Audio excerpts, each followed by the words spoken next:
Listo, no hay Todo es- problema. Entonces, vamos a iniciar como se debe empezar todo en las cosas del Señor, en su presencia. En el nombre del Padre, del Hijo y del Espíritu Santo. Amén. Padre bueno, te damos gracias por tu Hijo Jesucristo, porque en Él nos has dado tu máxima expresión de amor. No has escatimado nada, Padre bueno, nos has dado todo. Y en tu Hijo Jesucristo nos has dado todo. En Él, por Él y con Él tenemos vida en abundancia. Y por eso queremos pedirte también la asistencia de tu Espíritu Santo, que tu Espíritu Santo hoy venga a nuestro interior haciendo la obra. Que tu Espíritu Santo como Maestro interior nos venga instruyendo, enseñando, guiando, mostrándonos la verdad completa. Ven pues Espíritu Santo como fuerza, vigor, vitalidad en aquellas áreas en que nos experimentamos débiles, desanimados, apocados, mermados. Ven Espíritu Santo dándonos esa fuerza en cada área de nuestra debilidad. Hoy de manera especial, Señor, queremos colocarte nuestra debilidad, quizás también nuestro pecado, aquello que nos supera, porque es la realidad del ser humano. Queremos mucho y podemos poco. Avanzamos 2, 3 pasos, retrocedemos a veces 3 y 4. Por eso, Señor, ven con tu Espíritu Santo, para que vamos siendo menos como nosotros y más como tú. Ven pues, Espíritu Santo, también como luz, iluminando nuestros pasos, que tú puedas ir guiando nuestro horizonte y que podamos con tu luz tener claridad hacia dónde decidir, hacia dónde optar en nuestra vida, cómo llevar nuestra vida de pareja, cómo llevar la vida de nuestros hijos, dónde y cómo debo fortalecer mi vida espiritual. Ven Espíritu Santo iluminando aquello que me tiene estancado, aquello que me tiene desanimado, aquello que está entorpeciendo tu obrar en mí. Ven Espíritu Santo, ven como fuego purificando, quemando todo aquello que no deja tu buen obrar, que no deja que la voluntad del Padre se cumpla en mí. Ven pues Espíritu Santo, derrámate hoy en nosotros. Ven Espíritu Santo y danos discernimiento. Danos tus dones, Espíritu Santo, danos fortaleza, danos inteligencia, sabiduría. Queremos pedir, Espíritu Santo, yo quiero pedir, Espíritu Santo, de manera especial, que le des a cada uno de los que estamos en esta reunión hoy un oído de discípulo para poder escuchar la bondad de tu amor, para poder escuchar la sabiduría de tu palabra, para poder escuchar la gracia, el don, lo que estamos necesitando hoy en esta noche, en esta gran noche, en esta noche donde el Señor resucita, donde el Señor pasa de la vida, de la muerte, perdón, venciéndola y resucitando. Ven pues Espíritu Santo, ven y haz la obra en nosotros. Ven amor del Padre y del Hijo. Ven Paráclito y defiéndenos. Ven Espíritu Santo, úngenos con la fuerza de tu amor. Ven pues Espíritu Santo. Y a ti, mamita María, perfecta discípula, mujer que siempre está atenta, dispuesta, mujer dócil a la gracia y al obrar de Dios, que como tú también podamos tener esa disposición, esa docilidad, esa obediencia, esa apertura a la gracia del Señor, para que contigo podamos decir y hacer como le dijiste al Padre bueno: he aquí la esclava del Señor, hágase en mí según tu palabra. según tu palabra. Gloria sea al Padre, al Hijo, por el Espíritu Santo. Amén. Amén. Amén. Bueno, mis hermanos, ¿estamos listos? Listos. Listo, Listos. bueno. Me pidió Nelson que pues habláramos de lo que un evangelizador debe estar hablando, la iglesia debe estar hablando y todo el mundo debemos estar en esa tónica. Estamos en Pascua, ¿cierto? Y aunque pues ya pasó jueves, ya pasó viernes y estamos en la noche más importante, la noche de la resurrección, donde enseguida pues nos vamos a conectar a ver la vigilia pascual y a celebrar desafortunadamente desde las casas porque pues qué pesar que no lo podamos hacer presencial, pero bueno, así se dieron las cosas. Aún así, pues lo importante es saber que esto es una experiencia interior y que si lo hacemos a conciencia, el Señor va a resucitar en nuestro corazón. Entonces, en ese contexto es que pues vamos hoy a dar esta enseñanza. Vamos a hablar un poquitico entonces de lo que sucedió, por ejemplo, el Jueves Santo. El Jueves Santo en Juan 13, del 1 al 3 dice: sabiendo Jesús que había llegado su hora de pasar de pasar al Padre, habiendo amado a los que estaban en el mundo, los amó hasta el extremo. Y es muy bello esto de amar hasta el extremo, porque se trata de ese abajamiento que en Filipenses 2:5 nos habla. El abajamiento es como un despojamiento, un vaciamiento. Y en Filipenses 2:5 dice que Dios, Jesús, siendo de condición divina, no retuvo el ser igual a Dios, sino que se abajó a sí mismo, haciéndose de condición humana y haciéndose esclavo y muriendo, teniendo una muerte y una muerte de cruz. Entonces es un abajamiento del Señor que inclusive en el credo se puede ampliar más hacia hasta donde bajó el Señor, porque dice en el credo que el Señor bajó hasta los profundos infiernos, ¿cierto? Entonces, ¿a cuáles infiernos? No a los que de pronto creemos nosotros que es algo que está debajo del suelo, no. Recordemos que los infiernos es un estado del alma y definitivamente puede ser, no sé pues la vida de los que estamos hoy acá, pero al menos yo en mi vida sí he tenido muchos lugares de infierno porque he tenido situaciones muy complejas de pecado en mi vida, de adicción a la pornografía, de sexualidad desordenada, de una vida totalmente vacía y sin el Señor. Y a esos infiernos vino el Señor por mí a rescatarme. Pero más bello todavía cuando dice la palabra extremo, el extremo son los pies de uno, o sea, uno tiene la parte de arriba y el extremo de uno es la parte de abajo. Y a los extremos bajo el Señor, porque cuando en el lavatorio de los pies, y con eso estamos hablando lo que significa el Jueves Santo, el Señor viene y nos lava los pies. Imagínate pues cómo es de incómodo cuando le lavan los pies a uno.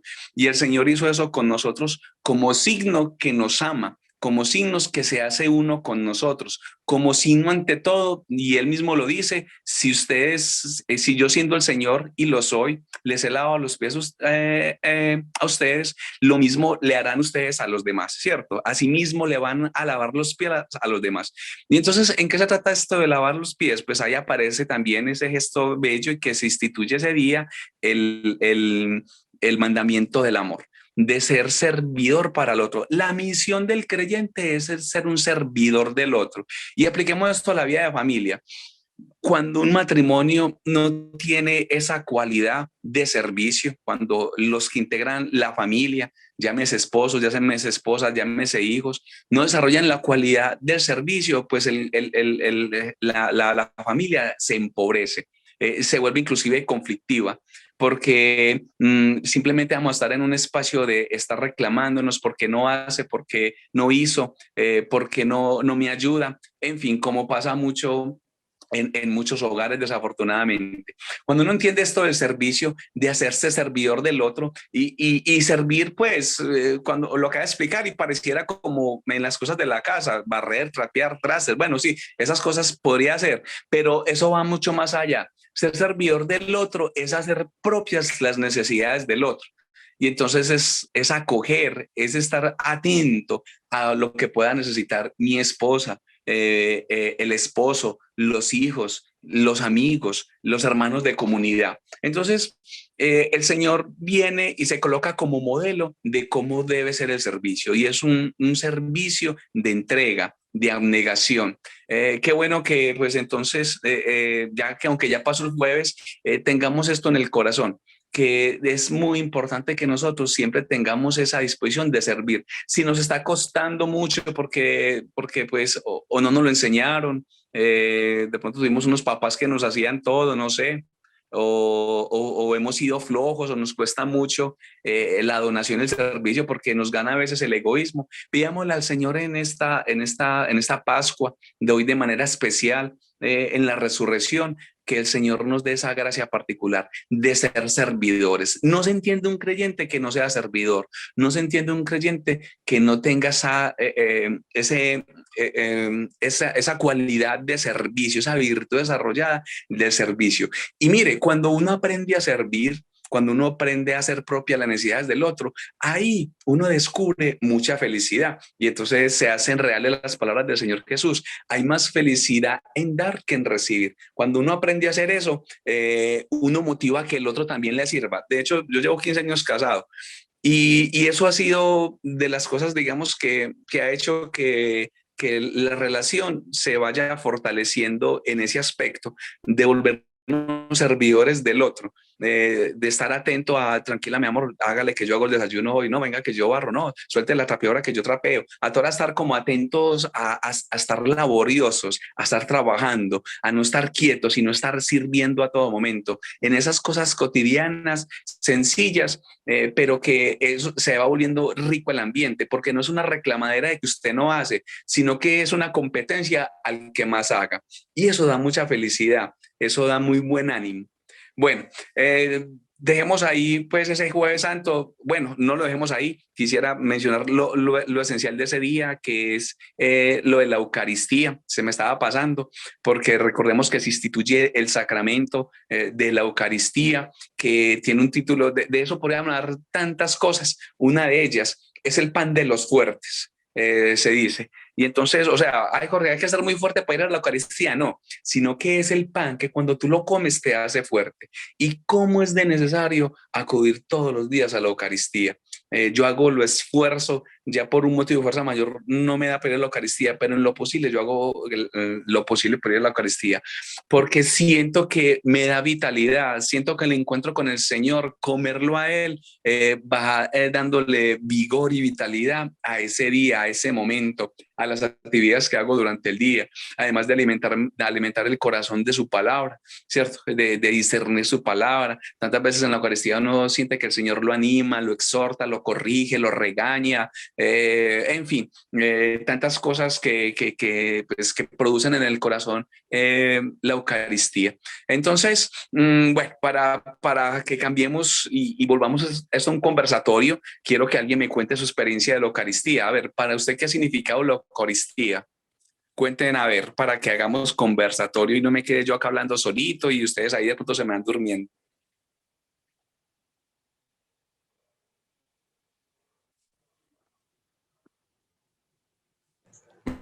Para nadie esto importa la Eucaristía. A ver, pues.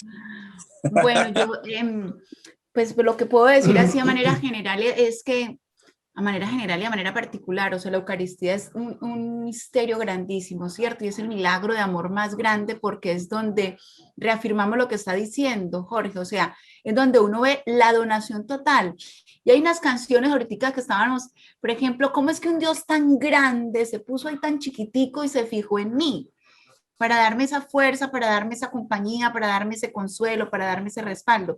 Entonces es un misterio, es un milagro de amor realmente. Eso es lo que es para mí la Eucaristía. Excelente, muchas gracias por ese aporte, excelente. Muy bien, otra personita más.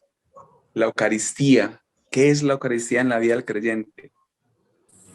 Bueno, para mí la Eucaristía es el milagro más grande, el milagro más portentoso. Amén.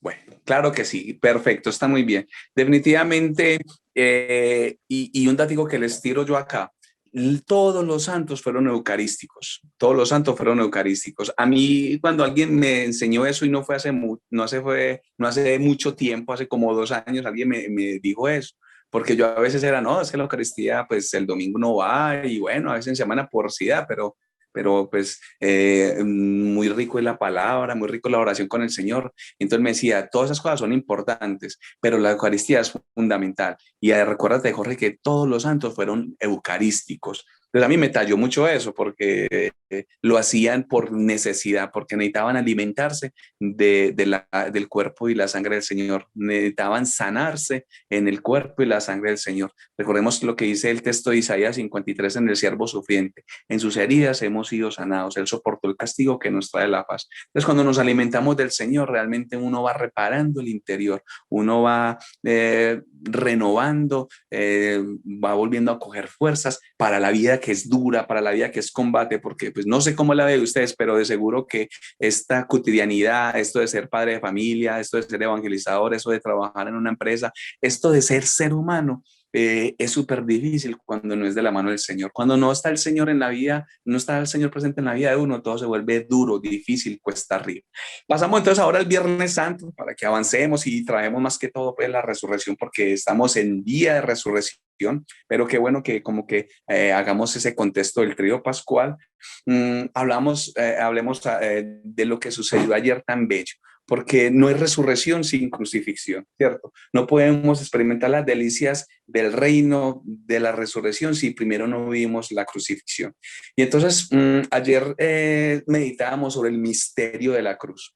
Y entonces surge una pregunta frente a la cruz. ¿Por qué el porqué de la cruz? ¿O por qué mataron a Jesús? Uno creería y aparentemente uno pensaría que fue pues por situaciones políticas, sociales, religiosas, porque el Señor se metió como en unos ámbitos más bien como delicados y empezó a tener detractores y enemigos que le buscaban para matarlo. Pero eso es lo que humanamente se ve. Detrás de eso hay algo mucho más profundo y que es como realmente lo sustancial o lo real de lo que le sucedió a Jesucristo. O sea, el motivo por que el Señor murió en la cruz fue y sobre todo por amor, ¿cierto? Porque el Señor tiene un amor comprometido con su criatura, ¿cierto? Porque se ha tomado en serio la vida suya y la mía. Y porque también, pues, y ya lo decía el Señor cuando estaba con sus discípulos, cuando estaba pues en su ministerio, anunciando el reino de Dios, decía y sentía que veía a las personas como ovejas que no tienen pastor. O sea, el ser humano, por así decirlo, desorientado en la vida. Facundo Cabral tiene un adagio que decía así: tragedia la del ser humano, nacer no pide, vivir no sabe y morir no quiere. Y entonces cuando uno tiene una experiencia del Señor, eso que dice Facundo Cabral se va superando, porque Facundo Cabral dice lo primero, ¿cierto? Tragedia la del ser humano, nacer no pide. Cuando uno tiene una experiencia del Señor, uno se percibe llamado a la existencia. Ya la misma palabra dice, antes de la fundación del mundo, el Señor ya existía. Y dice el Señor, desde antes de que te formaras en el vientre de tu madre, yo te amé y te llamé y te consagré para ser profeta de las naciones. O sea, nosotros no hemos existido acá en este mundo por azar, sino porque somos un proyecto serio del Señor. El Señor ha apostado, ha querido hacer de nosotros una vida con sentido, una vida con horizonte. Y entonces ya aparecen citas bíblicas tan bellas como Romanos 8:29, donde dice que nosotros estamos llamados a reproducir la imagen de Jesucristo, o en Efesios 4:13, que dice que nosotros debemos aspirar a tener la estatura de Jesucristo, y la estatura no física, sino digamos en esa talla humana, de ir creciendo humanamente, madurando humanamente en virtudes, en cualidades, como Jesucristo. Esa es la aspiración del ser humano. Uno en este mundo no debe venir a aspirar a pasar de estrato 2 a estrato 5 o a 6, o tener de Renault 4 a camioneta, o unas aspiraciones, digamos, externas o materiales, que si se dan las cosas, bien, no pasa nada, pero eso no debe ser el proyecto de nuestra vida, eso no debe ser en lo que se fundamenta nuestro proyecto de vida. Nuestro proyecto de vida se debe fundamentar en construir el amor, y construir el amor en nuestras relaciones humanas. Lo importante de una familia no es que tenga plata o tenga el mejor apartamento o el mejor estatus o el mejor abolengo. No, lo importante de nuestras familias es que nos amemos con esa clase de amor que nos da el Señor. Y ya nos lo decía, ¿cierto? Les he dado ejemplo, les he amado hasta el extremo. Hagan ustedes lo mismo. Ámense los unos a los otros como yo os he amado. Nos la colocó muy dura. Si hubiera dicho ámense los unos a los otros, pues uno estuviera haciendo cualquier intento de amar, ¿cierto? Pero nos dijo, como yo os he amado. ¿Y cómo amó el Señor? Un amor sacrificado, un amor entregado, un amor abnegado, ¿cierto? No un amor emotivo. Yo te amo porque siento que te amo y siento cosas buenas. Cuando ya no siento nada, pues ya no hago nada por ti. No, un amor oblativo, o sea, de oblación, de regalo, de don hacia el otro. Y eso es exactamente el amor que Dios nos dio por nosotros. Entonces, el Señor murió en la cruz. Primer motivo, por amor a nosotros. Segundo motivo, por solidaridad con el ser humano. O sea, el ser humano está en este mundo como a ciegas y a tientas, tratando de ver en lo exterior. O sea, nosotros a veces, y uno experimenta eso mucho en aquellos familiares y amigos que no tienen fe en el Señor. Y nosotros mismos lo hemos experimentado cuando pues en nuestra vida Dios no existía, o simplemente pues no era protagonista. Y uno experimentaba que uno en este mundo se sentía como en incertidumbre del qué hacer con la vida. Uno de joven, de niño a joven, adulto, iba haciendo nuestros procesos y uno pensaba, bueno, la vida es que conseguir plata, tener muchos amores, tener belleza, tener prestigio, apariencia, avanzar en una profesión y un poco de cosas externas que nos dicen que esa es el proyecto de vida y que esa debe ser la felicidad, que la vida es gastarse toda nuestra energía, tiempo, vida en eso, que eso es lo que va a hacer feliz.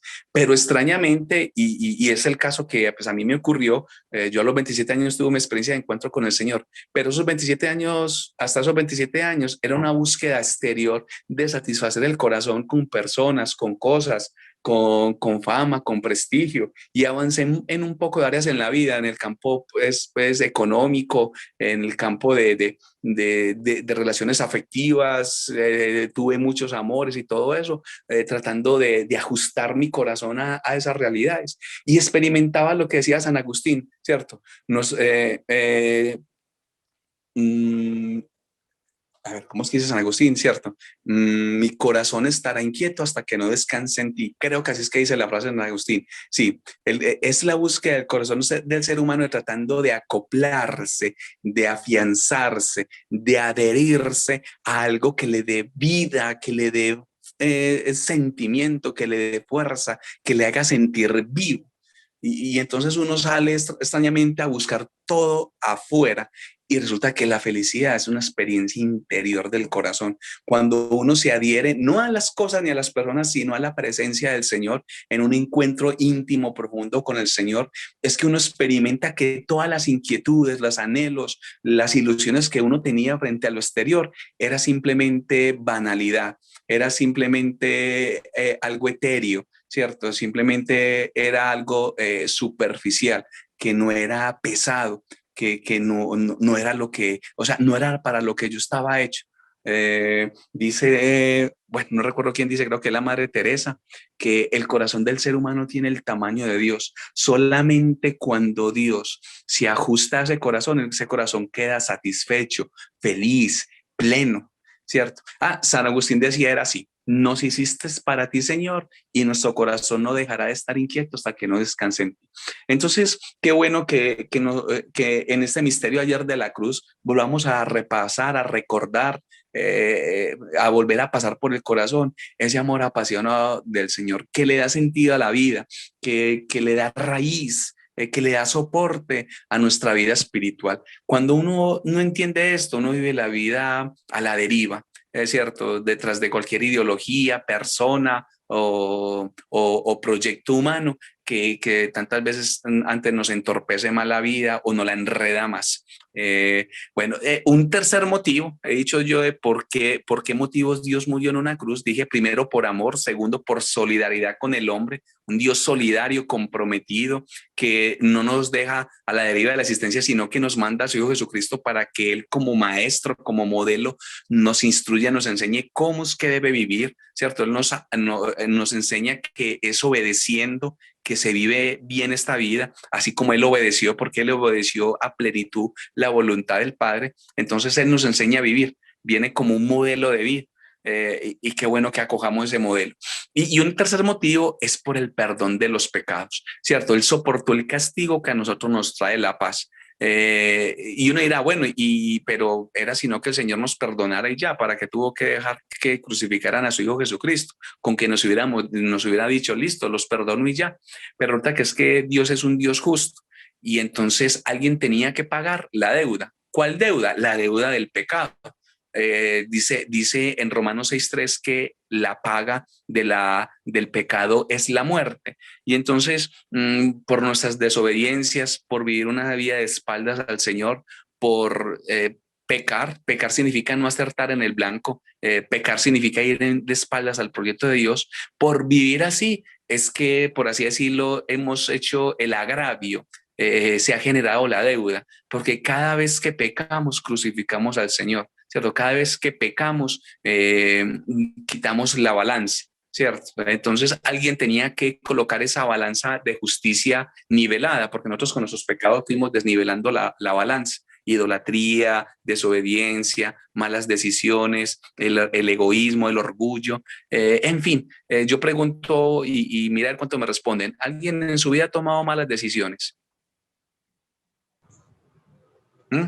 A ver, Sí. ¿alguien en su vida ha tomado malas decisiones que han afectado su vida propia a la de otros? A ver, escucho, ¿cuántos? Yo Yo, creo que Yo, mi todos, Jorgito. Yo, mi Jorgito. todos, Yo todos creo la que hemos. todo el mundo. Todo el mundo, total. Yo también creo que todo el mundo, porque esa es nuestra condición. Ya Pablo lo decía en Romanos 7, el bien lo sé, lo tengo al Y lo alcance, dejo de hacer. pero el mal es el que termino haciendo, ¿cierto? ¿Qué misterio este? Pobre de mí, ¿quién me salvará de esto? Dice Pablo. Y entonces dice, gracias seas dadas a Dios porque en su Hijo Jesucristo nos ha redimido, nos ha salvado del pecado. Entonces, esa justicia, esa balanza, recordemos que la balanza es, la justicia tiene un signo, que pues, es como una balanza donde se colocan pues a los dos lados unas especies de platoncitos, ¿cierto? Entonces, la idea es que lo que pese en un lado, pese lo otro. Entonces, la balanza nosotros la hemos ido desnivelando por nuestras desobediencias. Para volver a colocar la balanza, para que quede justa, para que quede ajustada, alguien tenía que pagar la deuda. ¿Y quién ha pagado esa deuda? El Señor. O sea, es aquel que murió sin tener la culpa. Es el que pagó la consecuencia de mis pecados. Y eso es lo que se hace grande. ¿Cómo alguien hace eso por mí? ¿Cómo alguien muere por mí? Y es por amor, es por amor. Ya dice la palabra, apenas habrá alguien que sea capaz de dar la vida por un amigo, pero el amor de Dios se ha manifestado que cuando éramos enemigos de Él, el Señor aún así dio la vida por nosotros. ¿Y cuando hemos sido enemigos de Dios? Cuando vivimos de espalda a Él, cuando no hacemos caso a su proyecto, a su voluntad. Entonces, mire pues qué acto tan sublime de amores del Señor en una cruz, morir por nosotros. Y entonces aquí aparece, les quiero compartir también de algo que prediqué ayer, porque fue muy bonito acerca de la cruz, de cómo hace uno para ser otro crucificado. ¿A ustedes les interesaría? A ver, ¿quién acá le gustaría aprender cómo ser otro crucificado como Jesús? ¿Mm? A nadie, para que avancemos a resurrección. ¿O a alguien le interesa ser otro crucificado? Porque recordemos que el camino de la cruz es el único camino a la resurrección. ¿Cómo se llama esta santa? Santa Rosa de Lima decía, fuera de la cruz no hay otra escalera para subir al cielo. En el cielo donde experimentamos la resurrección, pero sin cruz no hay salvación, sin cruz no hay resurrección. ¿A alguien le interesa saber cómo o 5 maneras, algunas maneras de uno ser otro crucificado? Sí, sí, a nosotros, hágale. A ver, sí, la primera es abrazando la cruz. Y abrazar la cruz no es, ay, bueno, yo abrazar en este momento a mi esposa, que esa es la que me mantiene crucificado. No, la cruz no es la esposa. La cruz es la manera como tú amas a esa esposa, con un amor abnegado, con un amor sacrificado, donado, ¿cierto? Eso es lo que significaría abrazar la cruz. Y por ahí una frasecita la vamos a ver por acá, es de una santa, sí, de una santita que se llama Saetilla Carmelitana. Ella decía, lleva la cruz abrazada y apenas la sentirás, porque la cruz arrastrada es la que pesa más. Cuando uno de buena disposición no asume la cruz del matrimonio, la cruz con un hijo, la cruz con una enfermedad, la cruz con una situación económica, o sea, cuando uno en vez de abrazarla, abandonarse en el Señor, acogerla con paz, no con alegría, porque pues uno de una situación adversa, caótica, difícil, problemática, uno no va a estar riendo, eso no da ningún sentimiento de risa, pero sí de paz, uno sí puede hacer las cosas con paz, no renegando ni maldiciendo, sino haciéndolo con paz. Y eso es lo que uno hace cuando abraza la cruz. Les repito la frasecita muy bonita de esta monja. Lleva la cruz abrazada y apenas la sentirás, porque la cruz arrastrada es la que pesa más. Ahí usted elige o lleva la arrastrada, porque cómo es de duro cuando las cosas son arrastradas. Cómo es de duro cuando la vida de pareja, por ejemplo, la lleva uno arrastrada. Ahí haciendo lo que puede, lidiando, no viviéndola satisfactoriamente, sino arrastrada, sabiendo que la podemos vivir bien de la mano del Señor. Que el Señor nos ayude con eso, que el Señor nos ayude con eso. Bueno, dice por allá Jorge, qué pena, ¿cómo es el nombre de la santa? es complicado, se llama Saetilla Carmelitana. buscas en Google saetilla carmelitana, la frase, y ahí la puedes copiar. Lleva la cruz abrazada y apenas la sentirás, porque la cruz arrastrada es la que pesa más. Gracias. Mire, hay un cuentecito que evoca muy bien esto que estamos hablando. Y es que en una hacienda habían tres personajes trabajaban en ellas. Había un muchacho que se llamaba Ramón y a ese le tocaba cuidar las vacas. Y eso de que llegaba, había esas vacas y ya le daba una pereza, empezaba a maldecir, a renegar, qué pereza esas vacas, eso como dan de estiércol y como comen todo el día hallándole pasto. Y bueno, mantenía trabajando muy aburrido. Había otro muchacho, Daniel, que le tocaba con los caballos. Y los caballos pues eran más briosos, más difíciles de dominar y también mantenía pues lamentándose y maldiciendo y quejándose. Y había otro muchacho, Carlos, que era el que le tocaba cuidar los cerdos. Y el muchacho de que llegaba por la mañana llegaba alegre, saludaba a todo el mundo. Y pues de los tres casos yo creo que ese le tocaba más duro porque es que pues, yo cuando estaba niño de mis abuelos habían unas marraneras y esos marranos todo el día son haciendo heces y todo el día chillando, todo el día pidiendo comida, huelen maluco, mejor dicho, yo sí prefiero más bien cuidar los caballitos o las vacas que cuidar marranos. Y este muchacho al contrario tenía una actitud muy buena. Y entonces resulta que este muchacho cada vez que tenía como un momento de impaciencia o sentía que estaba perdiendo la paz, sacaba del bolsillo una crucecita de madera que él se había hecho. Entonces, los otros dos le veían que él como que a todas se mandaba la mano del bolsillo y sacaba esa cruz. Y bueno, inquietos una vez que están almorzando le preguntaron, hey, ¿usted por qué saca esa cruz? ¿Es que usted, eso qué es un amuleto de la buena suerte? ¿Eso qué es?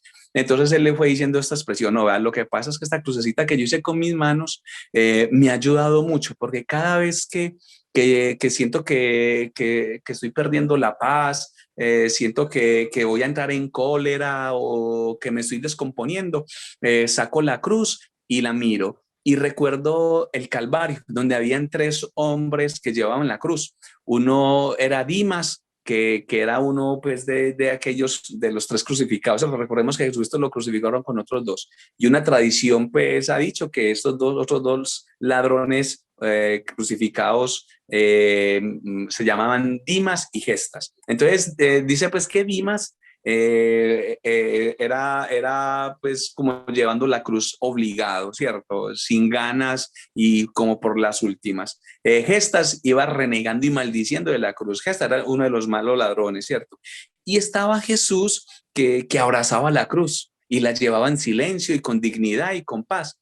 Entonces que cada vez que él tenía esa tentación de encolerizarse, decía, bueno, ¿yo cómo quiero ser? ¿Como Dimas, como Gestas o como Jesús? Y entonces es una historia que nos talla mucho porque tantas veces nosotros también nos encolerizamos como Dimas o como Gestas. Y la idea es que siempre abracemos la cruz, siempre ante una situación de apremio, una situación caótica de crisis, de desaveniencia, de dificultad, de conflicto. A veces en nuestros hogares de un momento a otro se nos daña el ambiente por una mala expresión, por un mal momento, porque estamos cansados y ya no tenemos la paciencia que teníamos en la mañana y terminamos discutiendo. Qué bueno que hagamos el ejercicio ahora de pedir la gracia al Señor, de que nos dé la capacidad de hacerlo como el Señor lo hacía, ¿cierto? Con silencio, con dignidad, abrazando la cruz, como en este cuentecito, ¿cierto? Entonces, otra manera de ser otro crucificado es perdonando, aunque el culpable sea yo, aunque el culpable sea el otro, perdón. ¿Sí la entendieron? Esta es muy dura, esta es súper difícil, se la repito. Una segunda manera de yo también ser otro crucificado, porque es que les recuerdo, usted y yo estamos llamados a ser otros Cristos crucificados, con la esperanza de que vamos a ser resucitados, pero en esta vida es para ser otros Cristos crucificados. O sea, esta vida es para tener las mismas opciones y adherir nuestra vida a la del Señor. O sea, se trata de configurar nuestra vida con el Señor. Y entonces, la frase que acaba de decir es perdonar aunque el culpable no sea yo, aunque el culpable sea el otro. Y usted mira, ¿cómo así, Jorge? O sea, que si alguien me dice una mala palabra, luego yo lo tengo que perdonar viendo que el otro fue el que me ofendió. Pues le cuento que algo parecido fue lo que le sucedió a Jesucristo en la cruz. A Jesucristo en la cruz le tocó pagar una deuda, le tocó pagar una culpabilidad de la cual no era culpable. Entonces ahí está un criterio difícil, exigente, pero es una manera de ser otro Cristo crucificado, con la esperanza también de ser resucitado. Perdonar al otro aunque el culpable no sea yo. Y es que, mire, en las relaciones humanas a uno nos falta mucha compasión. La mayoría de los matrimonios se acaban por falta de compasión, porque les llevamos cuenta del agravio, de la falta del otro, de la palabra, de la mala expresión. Nos gusta mucho ser de memoria fotográfica. Bueno, porque aquí hay una fotógrafa, la esposa de Nelson es fotógrafa, ella es experta en eso.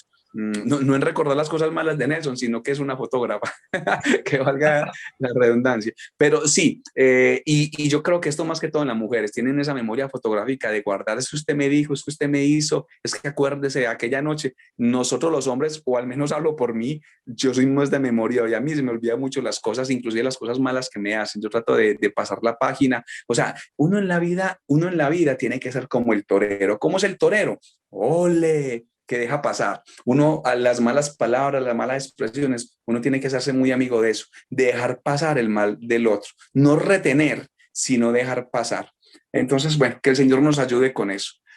Una tercera manera de abrazar la cruz es aceptando el ideal, aceptando lo real y no lo ideal. O sea, le explico. O sea, normalmente al ser humano le nace la necesidad de adherirse a un proyecto de vida imaginario. ¿Cómo así que imaginario? Desde que nos casamos, conocen a esa pareja, ay, cómo es de caballero, cómo es de detallista, cómo es de lindo, cómo es de atento conmigo, y eso se montan en un mundo imaginario. Pero ya en el matrimonio, en la convivencia, aparece realmente los defectos de esa persona que no se veían, porque cuando uno está en el enamoramiento no está en la etapa idílica, o sea, en el ideal, uno está, por así decirlo, como sin falta de objetividad, uno idealiza al otro, maximiza sus virtudes y minimiza los defectos. Mejor dicho, los esconde, o sea, uno ni se da cuenta que el otro tiene defectos, porque es que uno está tan enamorado, tan encantado con el otro, que solamente le ve lo bueno, pero ya en la convivencia aparece el real. Entonces, qué bueno uno hacer el ejercicio de la aceptación, aceptar no el ideal de persona que yo quiero que sea, sino el real. Y cuando uno acepta a las personas y no las juzga, sino que por el contrario las acepta, la otra persona se siente amada y se siente motivada al cambio. O sea, yo les aseguro algo, la cantaleta no cambia a nadie, ante la cantaleta aleja más, pero cuando uno por el contrario acoge al otro tal y como es, ¿cómo es el otro? Es una persona con un poco de cualidades, pero también con un poco de defectos, que por lo demás así somos todos los seres humanos. Entonces, cuando uno aprende a darle ese amor a la persona, de aceptar al otro, no el ideal, sino el real, ¿cierto? Ese que tiene cosas buenas y cosas malas, pues es que las relaciones humanas funcionan. Mire, ¿y por qué uno lo hace así? Porque es que así nos ama el Señor. El Señor no ama un hijo real. Él quiere que seamos como su Hijo Jesucristo, pero empieza todo un proyecto amando, nos empieza amando tal y como somos. Él nos ama no por lo que somos, sino a pesar de lo que somos. No nos ama porque seamos buenos, sino no nos ama porque seamos buenos, sino pues a pesar de cómo seamos. No nos ama por buenos, sino por puro amor, por pura gratuidad. Y así mismo debemos amar a los demás. Otro motivo por lo que de la manera para uno ser, por así decirlo, otro crucificado, es aprender a negarse a sí mismo. Ya lo decía el Señor, si alguno quiere ser mi discípulo, niéguese a sí mismo y tome su cruz y le siga, ¿cierto? ¿Y qué es negarse a sí mismo? Esto es un ejercicio muy interesante. Esta palabra negación es dura, ¿cierto? Negarse no es que tocaron la puerta y diga, no, diga que yo no estoy, ahí me negué, Jorge. No, no es tan fácil. No, es más difícil todavía. Negarse es morir a muchas cosas. O sea, es que en el interior suceda un sí y un no. Cuando a uno le hacen una ofensa, usted puede decir dos cosas, sí o no. Sí a la venganza, sí a contestar, sí a devolver el mal por el mal que me han hecho, o un no, que es un morir. No hace deseo de venganza, no hace deseo de contestar, no hace deseo de devolver mal por mal. Y entonces morir al egoísmo que todo ser humano tiene es lo que hace que podamos ser otros crucificados. Morirnos, por ejemplo, las ganas de cambiar al otro. Yo no sé a usted qué le ha pasado en su vida, pero mi esposa y yo por mucho tiempo estuvimos así con ese litigio de que yo quería y le exigía que ella fuera la esposa que yo más o menos tenía la necesidad de que fuera. Y lo mismo ella, manteníamos como con ese comeback. Cuando aprendimos a amar al otro tal y como es, no a querer cambiar al otro, sino amar al otro tal y como es que el matrimonio empezó a funcionar. Entonces, qué bueno que uno pueda morir a todas esas necesidades de cambiar al otro, a la necesidad de que el otro sea mi medida, sino que simplemente así como Dios me ama tal y como soy, yo pueda amar al otro tal y como soy. Bueno, pasemos ya a lo de la resurrección, porque ya el tiempo también se fue. Yo creo que eso es como hasta las 7:30, entonces nos quedan 20 minuticos, entonces la verdad como para no cansarlos mucho. Bueno, alguien que me diga que hablamos de la cruz, a ver, ¿cómo ser otro crucificado, por ejemplo? A ver si están atentos.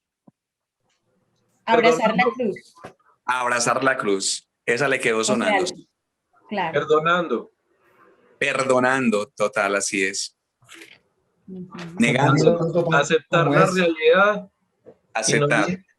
y no lo ideal. Excelente, sí. Y ese real ideal, no solamente las relaciones afectivas, aceptar la realidad de mi vida, por ejemplo, la realidad de mi situación económica, la realidad de mi vida profesional. O sea, no estoy diciendo que sean resignados, porque la palabra resignación no cabe en el cristianismo. No. Uno lo que hace es que se abandona en la voluntad del Señor, ¿cierto? Porque uno todo lo que resiste le vuelve enemigo, pero cuando uno aprende a hacerse amigo de las situaciones y entiende que, Señor, si tú lo has permitido es para mi bien, porque dice en Romanos 8:28 que en todas las cosas interviene Dios para mi bien, y aquellas situaciones que a veces se ven difíciles, caóticas, de tribulación, de problemática, de enfermedad, de quiebra económica, cualquier situación difícil en la vida, déjenme decirles que son suaves caricias que Dios permite para nuestro bien. ¿Cómo han sido de buenos maestros las dificultades en la vida? Una dificultad de pareja, cómo nos maduró y cómo nos talló. Una situación difícil como un hijo, cómo nos hizo volvernos más humildes, más orantes, cómo nos hizo indagar y buscar más de cómo es que se crían los hijos, qué estamos haciendo mal. Nos hizo volvernos más sencillos y más humildes. Como una situación económica dura nos enseñó a depender más de Dios que del dinero. Y así podríamos, de seguro que si abro el micrófono acá y les pregunto sus historias de dolor y que las ha madurado, de seguro que sí. Hemos crecido tanto a partir del dolor y el sufrimiento cuando lo entregamos al Señor. Entonces, qué bueno que aprendamos a amar nuestras vidas reales, no las vidas ideales, que no nos estemos trasnochando por, ay, ¿cuándo era que tengo plata? ¿Cuándo era que tengo el marido ideal? ¿Cuándo?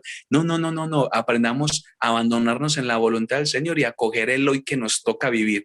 Cuando lo acogemos, con fe en el Señor, con abandono en el Señor, entendiendo que el Señor todo lo permite para mi bien. Cuando aprendemos esas palabras liberadoras del Señor en Getsemaní, Señor, que no se haga lo que yo quiera, sino lo que quieras tú. Cuando uno aprende a hacer la voluntad y abandonarse a la voluntad del Padre, uno se vuelve vencedor, porque sabemos que estamos en las manos del Señor y que en todas las cosas interviene Dios para mi bien. Todo siempre el Señor nos lo va, por así decirlo, nos va a facilitar el bien. Entonces, viviéndolo así, ¿qué necesidad? Bueno, una última pregunta.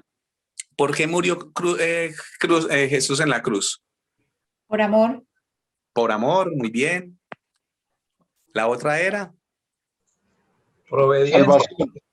por perdonar nuestros pecados. Para salvarnos.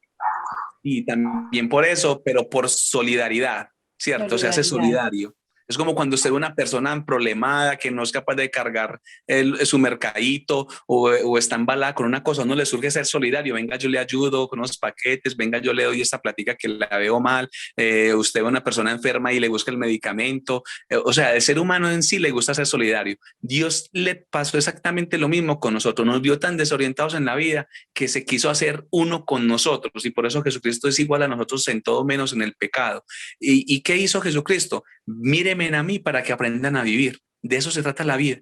O sea, Jesucristo es nuestro modelo a seguir. Cuando configuramos nuestra vida con el Señor, es que aprendemos a tomar buenas decisiones y a crecer y a madurar y a ser felices y a soportar la vida sobre lo que se soporta, sobre Dios. De ahí ya todo se organiza. Bueno, mis hermanos, pasemos ya entonces a la resurrección. ¿cierto? Dice por ahí el apóstol Pablo en 1 Corintios 15, 19, si solo para esta vida tenemos puesta nuestra esperanza, somos los seres más dignos de compasión. Esta cita sacude mucho porque nos hace colocar la mirada sobre lo que debe ser lo esencial y fundamental en la vida. La vida es para ser hijos de Dios, la vida es para buscar la santidad, ¿cierto? La vida es para vivir una vida en trascendencia. La palabra trascendencia significa atravesar subiendo, significa que de Dios venimos y hacia Él volvemos, y la vida es para gastársela en eso. No sé si ustedes escucharon un testimonio del padre Diego Bedoya. No sé si se acuerdan ustedes que él en diciembre, el último día de diciembre y ya en enero se recuperó, le dio el COVID. Y los médicos decían pues que lo que le pasó a él fue un milagro porque él tenía todas las condiciones para que el COVID lo matara. Y pues el Señor hizo un milagro en él y lo preservó de la vida. El compañero de habitación que también pues estaba con él murió y él le tocó pues dar la última Eucaristía a él, los santos óleos y todo eso. No sé si él han escuchado ese testimonio. Si no, si no se lo mando. Y a mí me quedó impactando mucho una cosa de él, porque ¿sabe qué decía él?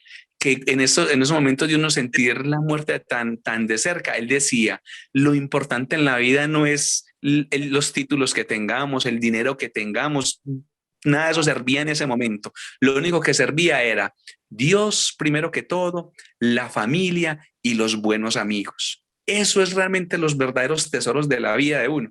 Entonces, ese testimonio yo se lo voy a mandar a Nelson para que luego se lo comparta, no sé, por WhatsApp, por Facebook, para los que no lo han escuchado, porque es un testimonio que aterriza a uno de lo que es fundamental en la vida, ¿cierto? Dice entonces Pablo, si solo para esta vida tenemos puesta nuestra esperanza, solo somos los seres más dignos de compasión.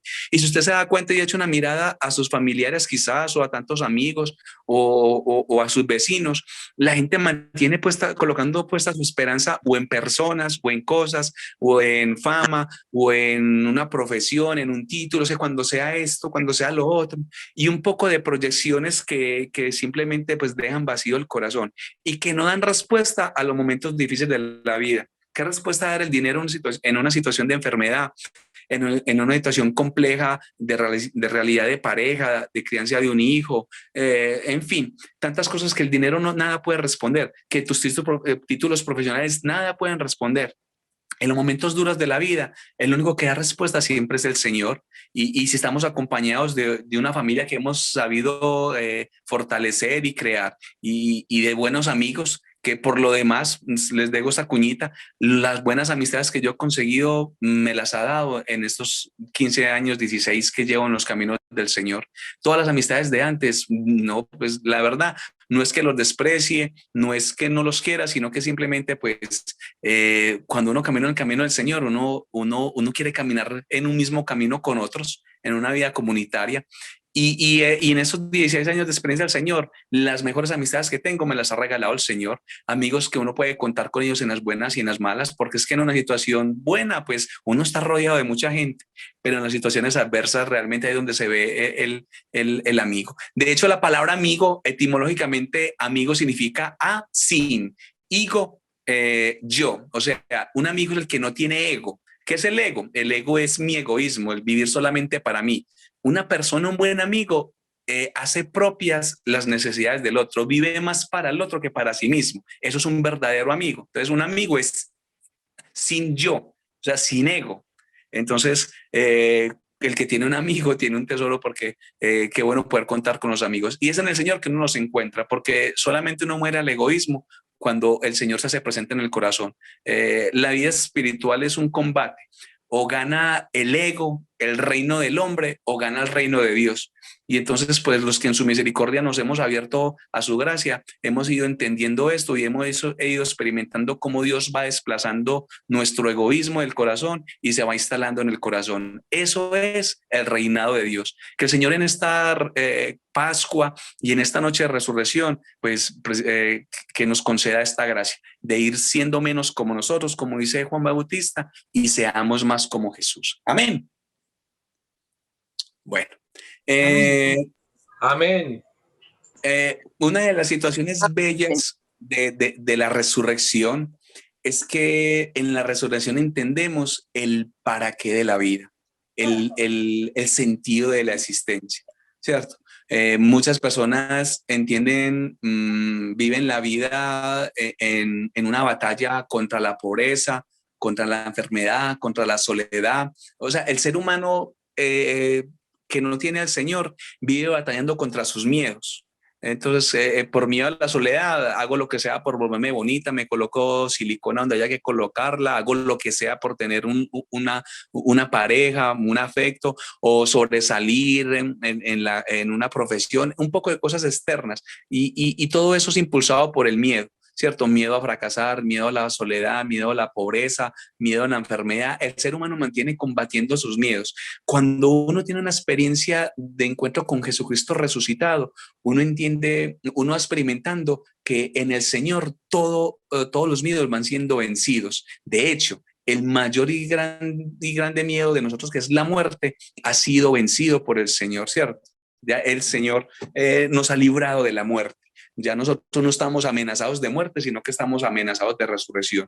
Y yo no sé si eso es una buena o mala noticia para usted, porque significa que nosotros somos eternos y vamos a tener, digamos, este mismo cuerpo para toda la vida. Ya que estamos hablando de resurrección, recordemos que Jesucristo resucitó con el mismo cuerpo. Y entonces, pues vuelvo y le digo, no sé si eso es buena o mala noticia, porque pues yo no sé qué tan contento usted está con su cara y con su cuerpo. Pues le cuento que ese es el cuerpo y la cara que usted va a tener eternamente. Bueno, ojalá pues que no sean tan feitos como yo. Pero eso es lo que nos va a suceder, vamos a ser eternos. Pero ¿cuál es la ventaja? Y esto lo explicaba un sacerdote español que murió hace como un año, el padre José Carreira. Él era un astrofísico de la NASA, sacerdote, era una eminencia en los campos de la ciencia. Y él decía que este cuerpo resucitado, recordemos que Jesucristo dice por ahí en el texto de Juan que los judíos, los creyentes estaban encerrados por miedo a los judíos y Jesucristo se apareció en medio de ellos. Y uno dice, pero bueno, si la puerta estaba cerrada, Jesucristo, ¿por dónde entró? Y es que un cuerpo glorificado es un cuerpo que, por así decirlo, eso se llama, creo que traslación, o sea, pasa de un lugar a otro sin tener que abrir el espacio, o sea, pasa un muro o aparece en un espacio así. Y es porque es un cuerpo glorificado. ¿Qué significa un cuerpo glorificado? Que no tiene necesidad de combustible, no hay que comer, un cuerpo que no se enferma, un cuerpo que no siente miedo, un cuerpo que experimenta la gloria y la presencia del Señor. O sea, yo me pongo a imaginar eso y ¿no les parece eso espectacular? O sea, que usted ya no vuelva a enfermarse, no vuelva a sufrir, no vuelva a tener miedo a nada, no, o sea, es un cuerpo, estar en la presencia, en la plenitud del Señor. A mí eso me parece fascinante, eso es una excelente noticia. Qué bueno, ¿no le parece muy espectacular a ustedes ser unos resucitados? Están en la presencia del Señor plenamente. Por allá dice, en el numeral creo que es 1221 del catecismo o 1242, dice que el cielo o la vida eterna es ese lugar donde lo dice de esta manera, el cielo es ese lugar donde encontramos a plenitud y satisfacemos todas las realidades y las aspiraciones del corazón del ser humano. O sea, ahí es donde todo lo que usted anhelaba, que simplemente eran unos sueños rastreros y pequeños en este mundo, en la vida eterna es donde van a ser satisfechas a plenitud todas las aspiraciones y realizaciones del Señor. O sea, es donde uno se va a encontrar realizado, pleno, feliz, lleno de dicha, lleno de felicidad. Y qué bueno que desde esta vida ya vamos buscando ese proyecto. Qué bueno que desde esta vida aspiremos por la vida en Dios, por la vida en resurrección.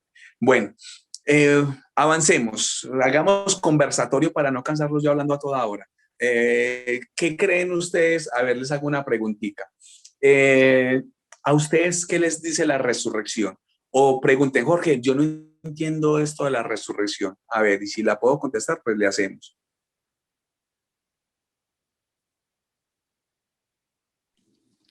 ¿Cómo así, mi Jorgillo hermoso? ¿Cómo así? A ver, una pregunta. ¿A ustedes Sí. qué les dice la resurrección? Ustedes Ah, los invitaban hoy a una predicación que les iban a hablar de la resurrección y les terminaron fue preguntando, no sé, a ver, díganme pues, a ¿a ver, ustedes yo qué les te dice la digo, resurrección? ¿O qué Para preguntas mí, tienen frente a la Ione, resurrección? para Ione, la resurrección es Sí, un cambio, una transformación espiritual, es una trascendencia grandísima, es morirme a cosas que no me dejaban ver al Señor y resucitarlo en Él.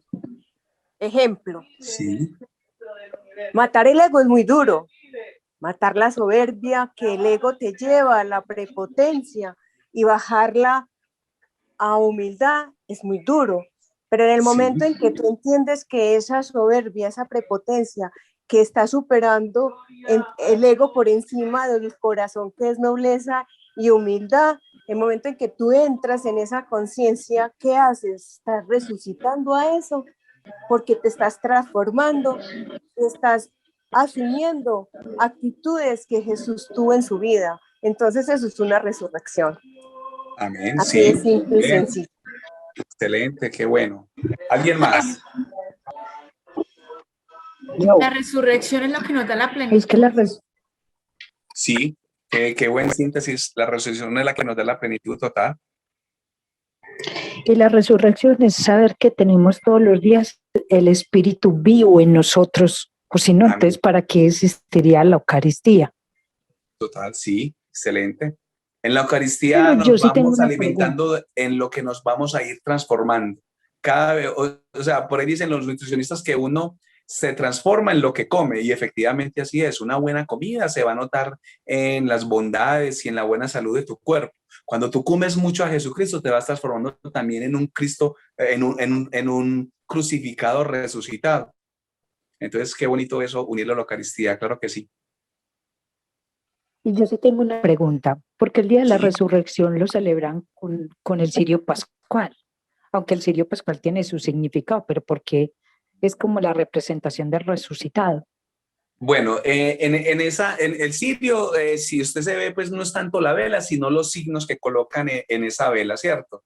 Y en esa vela inclusive se coloca una cruz, que ahí están pues también representadas la cruz del Señor. Y lo que representa el cirio es la luz, porque sino que yo estoy donde mi mamá y no tengo la Biblia acá, pero si alguien lee el prólogo de Juan dice, en el principio habla de la luz, ¿cierto? En el principio existía la palabra estaba junto a Dios. Y luego, además de comparar a Jesucristo con la palabra, la comparan con la luz. Y luego Él nos dice que seamos luz de la tierra. Ustedes son la sal y la luz del mundo. ¿Qué significa? Ustedes ven que se enciende el cirio pascual como signo de que el Señor resucita, ¿cierto? Pasa de las tinieblas del caos que habla en Génesis, que no existía nada y apareció la vida y apareció la luz, lo toman con el sol. Se habla de que Jesucristo es el sol que nace de lo alto, entonces esa luz que nace de lo alto ilumina a la comunidad y usted ve que luego del cirio pascual todos empezamos a encender la luz. ¿Y entonces qué significa eso? Que la luz de la resurrección a partir de Jesucristo se va impregnando a nosotros. Y agradezco esa pregunta porque me da pie a dar pues algo muy bello que se me viene al corazón en este momento. Cuando uno veía a esas primeras comunidades cristianas luchando y evangelizando, inclusive dando la vida, luchando contra las autoridades romanas de la época, con las autoridades de Jerusalén, que también después de la muerte de Jesús lo siguieron persiguiendo. En Hechos del Apóstol está redactado toda esa persecución sangrienta, cómo mataron a Esteban y empezaron a matar a tantos. De hecho, todos los apóstoles murieron mártires, a excepción se dice, de Juan. Y vemos cómo ellos tenían esa libertad para dar la vida por el Señor. Y era la luz del resucitado, ¿cierto? La luz que es como esperanza, la luz que es como vida, que la luz que sirve para clarificar el camino, la luz que sirve para dar como esa claridad hacia dónde debo dirigir mis pasos. Y es muy bello entonces porque la resurrección la luz del resucitado en el corazón nos transforman invencibles. Y aquí en esto me quiero detener y ojalá fuera de las cosas que usted ha guardado en su corazón, esta no la vaya a dejar porque esta es muy importante.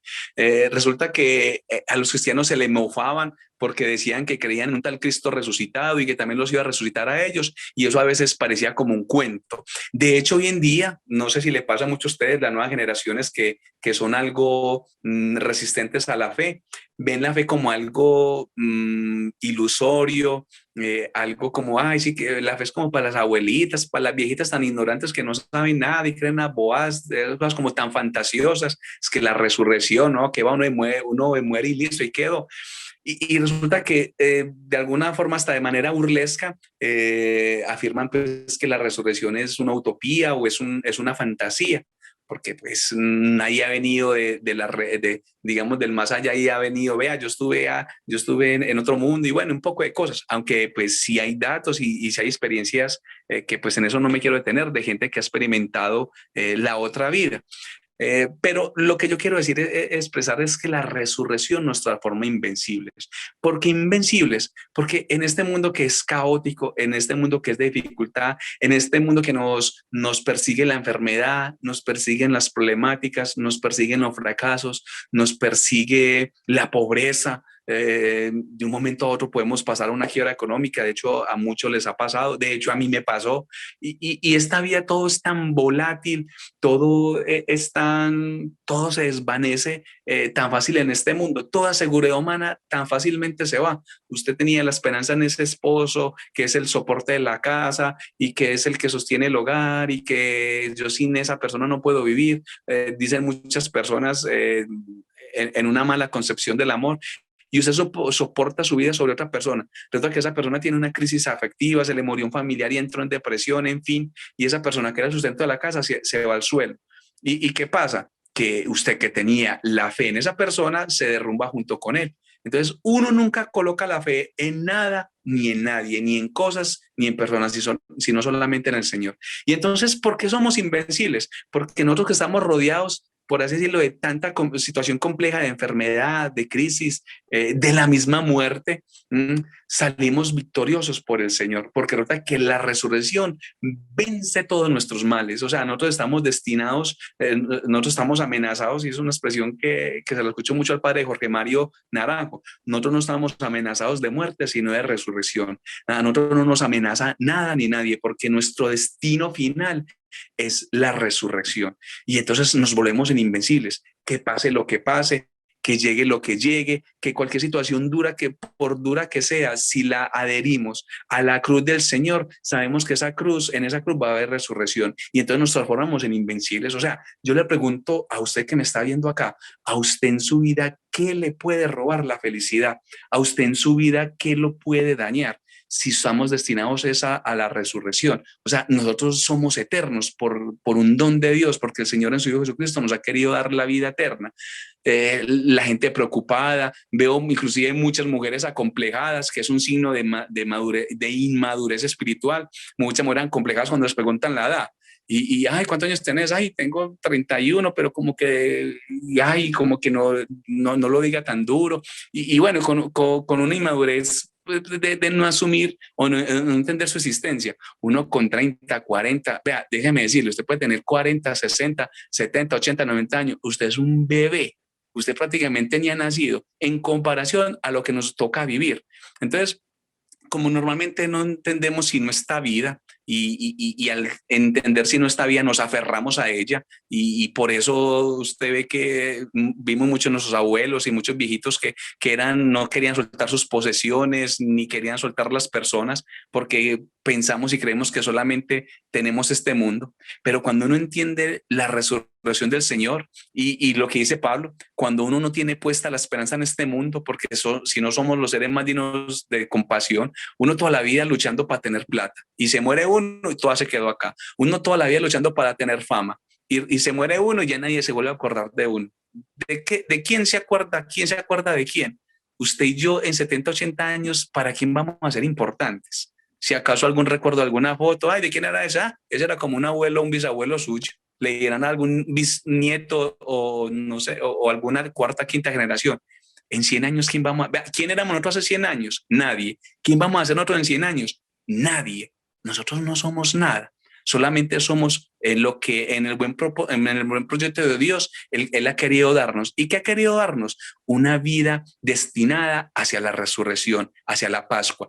La gente ve la muerte como la máxima tragedia del ser humano y no se han dado cuenta que cuando uno está a punto de morirse, el Señor nos puede sanar de dos maneras. Nos sana devolviéndonos la salud y haciendo el milagro de conservarnos con vida otro tiempo, o nos sana del todo, que es cuando uno se muere y llega al abrazo del Padre. Dígame si no hay lugar mejor para estar que en los brazos del Padre.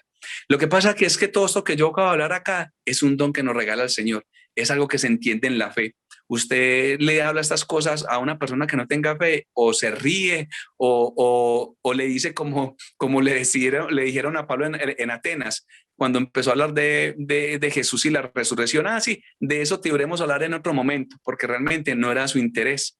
Y entonces hablar de estas cosas, pues obviamente para muchos o soltarán una risa o dirán, pobre muchacho, hay mucha gente loca hablando bobas, le dirán a uno. Pero la resurrección nos hace invencibles, somos eternos, estamos llenos de vida en abundancia, una vida que no se acaba, porque como decía un poeta de apellido Marcel, decir al otro, amar al otro es decirle, tú no morirás nunca. Y como nos han amado y como nos han comprado a precio no de oro ni de plata, sino a precio de sangre, de una sangre muy costosa, porque nosotros somos muy costosos, ¿quién nos ha dado ese valor? El Señor. Entonces, como hemos sido amados y comprados a precio de una sangre que ha costado mucho, ese amor no lo acaba ni la muerte lo acaba. ¿Dónde está, oh muerte, tu aguijón?, decía Pablo. Entonces, qué bueno que experimentemos esta noche de resurrección, este sentimiento, esta experiencia de sentirnos invencibles, porque nada ni nadie nos separará del amor de Dios, porque nos hiciste para ti y nuestro corazón no dejará de estar inquieto hasta que no descanse en ti. Cuando te encontramos a ti, lo encontramos todo. Que el Señor nos dé la gracia en esta resurrección de experimentar eso, de experimentar el alivio, la alegría, la esperanza, esta bella utopía de que nuestro destino es la Pascua del Señor, es Dios, que es la tierra prometida, que es el cielo, que es el Padre, es nuestro feliz destino. Entonces, con eso, pues, ¿para qué más? Miren, se lo explico con un cuentecito. Ustedes se acuerdan cuando han preparado esas vacaciones para San Andrés o para Cartagena y las preparan con 3 o 4 meses. ¿Cierto? Entonces, ¿qué pasa? Ay, qué rico, y estamos ahorrando la platica para irnos, y entonces comprate pues la pantaloneta y las buenas gafas para surfear, y llevemos la buena cámara para tomar las fotos, y entonces ¿a qué lugares vamos a ir? Metámonos a YouTube a ver videos para reconocer lugares bien ricos, y vamos a aquel hotel y a aquella playa, y vamos a comer ese plato típico tan rico, y uno se va programando, y en el corazón de uno va haciendo esa expectativa. Ay, qué rico cuando era que esté en ese mar, cuando era que esté disfrutando de esas playas, pronunciándome bien bueno allá pues en ese hotel y comiendo bien rico estilo buffet. En fin, uno con 3 meses de anticipación, uno ya viviendo la alegría y no ve la hora de que llegue el día de las vacaciones. En ese ejemplo pobre, porque pues no se puede comparar la magnanimidad y la grandeza de lo que es la vida en Dios con una simple playa de esta tierra, pero el ejemplo sirve para darnos a entender de que esto se trata de vivir la resurrección. Vivir la resurrección es antojarse de cielo, antojarse de Pascua, de que el Señor pase liberándome de todo, inclusive de la misma vida, porque cuando somos liberados de esta vida es que no morimos, sino que tenemos más vida que esta vida que tenemos ahora. Cuando somos absorbidos por la vida, morirse no es terminar, morirse es ser absorbido por la vida. Cuando uno muere no acaba, sino que comienza la vida a plenitud. Experimentar esto es lo que hace que uno viva a plenitud la resurrección. El padre Emilio la otra vez nos estaba dando una charla hablando de estos temas, y él decía, él ya lleva como 50 años siendo sacerdote, y él decía, yo en mi sacerdote tengo una gran amargura y una gran tristeza, y es una frustración, porque yo llevo muchos años predicando a Jesucristo y predicando su resurrección. Y a mí me ha dado tanta tristeza que ha sido tan poquita gente o casi nadie la que le ha perdido el miedo a la muerte. Y una persona que no le ha perdido el miedo a la muerte es que no ha entendido de qué se trata la fe. Y él decía, y es una amargura porque es que uno les predica, uno les enseña, uno les anuncia y la gente no le ha perdido el miedo a la muerte. Y entonces cuando uno tiene fe en Jesucristo, uno no le tiene miedo a la muerte. O sea, hay un miedo biológico natural, que ese sí no debe ser quitado. Si usted está en una esquina y arranca una balacera, pues yo también corro. Yo creo que yo soy el que más corro tratando de salvar mi vida y está muy bien. Y entonces yo no me tomo un veneno porque sé que pierdo la vida y yo voy a tratar de cuidarme y de hacer honor a mi cuerpo, tratándolo bien con ejercicio, con alimentación y cuidándolo bien para que este templo del Señor esté bien administrado. Pero no significa que uno le deba tener miedo a la muerte, porque uno sabe que no estamos amenazados de muerte, sino de resurrección. Entonces, qué bueno ser invencibles. Yo tengo 43 años y bueno, no sé aquí la gente que está, me dijeron que había niños desde 5, entonces yo creo que pues ellos no sé, no van a saber de qué voy a hablar a continuación, pero hace muchos años, por ahí 20 años creo yo más, cuando uno veía mucha televisión, había una película, una serie que se llamaba Highlander, el inmortal, y era un tipo que es ahí que era como parecido a Conan, que sacaba una espada y recibía un rayo del cielo y él peleaba con gente y él no moría, con espadas lo atacaban y él nunca moría porque él era Highlander, el inmortal. Y cuento yo pues, recuerdo esa película tan chistosa, porque cuando uno ve la vida de uno como creyente, pues es exactamente la vida de uno. Somos inmortales, somos inmortales. Qué bueno que en esta vida terrenal, finita, que se va a acabar algún día, hagamos toda la escalera, empecemos a vivir la escalera al cielo que dice Santa Rosa de Lima, hacer de nuestra vida una vida crucificada para llegar a esa vida eterna, ¿cierto? Que es un don, pero que también es una conquista. No se recibe y se queda uno de manos cruzadas, sino que hay que trabajar. Y para eso el Señor nos dota. Ya vienen luego 50 días donde el Señor nos va dando la preparación para Pentecostés, para recibir los talentos, para vivir esa vida crucificada con dignidad, con alegría, con vitalidad, con gozo, para hacer de nuestros matrimonios fuertes, matrimonios llenos de vida, llenos de funcionalidad, para hacer de nuestros proyectos de vida, administrar bien nuestras finanzas, administrar bien nuestra profesión, en todo manifestando la gloria del Señor. Amén. Hermanitos, me pasé mucho del tiempo, Dios mío. Yo Amén. Está súper No, bien. para nada. Estoy peor que Ingrid cuando recién la liberaron. La liberaron. Hablaba más que, bueno. Hoy es un día de Jorge, liberación. Sí. Jorge, yo sí tengo una pregunta. Bien pueda. Bueno, no sé. Claro, Yo adelante. quiero, bueno, si alguien de pronto, un tío igual, yo quiero saber cómo hace uno para no tenerle miedo a la muerte. Ah, excelente, así es. Pues es una pregunta que se responde Porque yo con digo, actitudes de perdón, vida. Jorge, porque yo ¿Cómo? digo, yo sí, perdón, porque yo sí, yo digo, yo creo mucho en Dios y todo, pero a veces yo digo, yo creo que uno no cree cuando uno le tiene miedo a la muerte. Y yo todavía, pues yo lo digo sinceramente, yo todavía le tengo miedo. Yo le huyo, le corro, Entiendo, sí. Pablo nos dio una experiencia muy bonita y varios santos. Teresa decía, muero porque no muero. O sea, tenía unas ganas de estar en el Señor.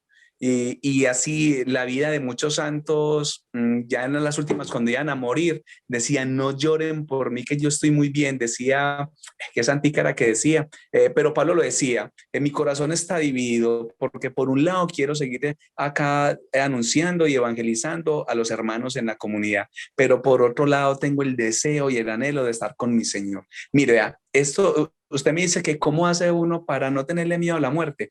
Uno deja de tenerle miedo a la muerte cuando el corazón de uno se inunda del amor del Señor. Cuando el vínculo emocional, afectivo, íntimo con el Señor se hace tan fuerte, uno no quiere sino estar con Él. ¿Recuerdan cuando uno se enamoró la primera vez y la segunda vez? Bueno, yo que tuve como 15 novias, pues yo me tenía muy enamorado. Entonces sí sé mucho de esto, aunque obviamente eran amores egoístas e inmaduros. Pero si hay algo que caracterizaba en todas las ocasiones que uno está enamorado, es que uno quería estar mucho con el amado.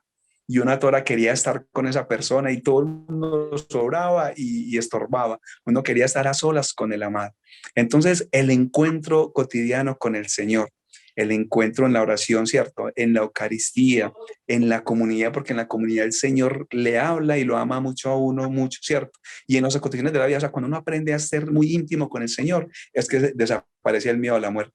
Cuando uno va llenando el corazón de la palabra del Señor, por eso es tan importante uno escuchar mucho la evangelización, pero de todo, sobre todo, el encuentro con el Señor. O sea, la vida de oración es indispensable en la vida del creyente. Una vida de fe sin oración es una vida estéril, es una vida que no progresa, es una vida estancada. Inclusive hasta uno retrocede más y termina uno desanimándose, porque uno no avanza y termina uno simplemente haciendo las cosas por cumplimiento o por empujado o porque me toca.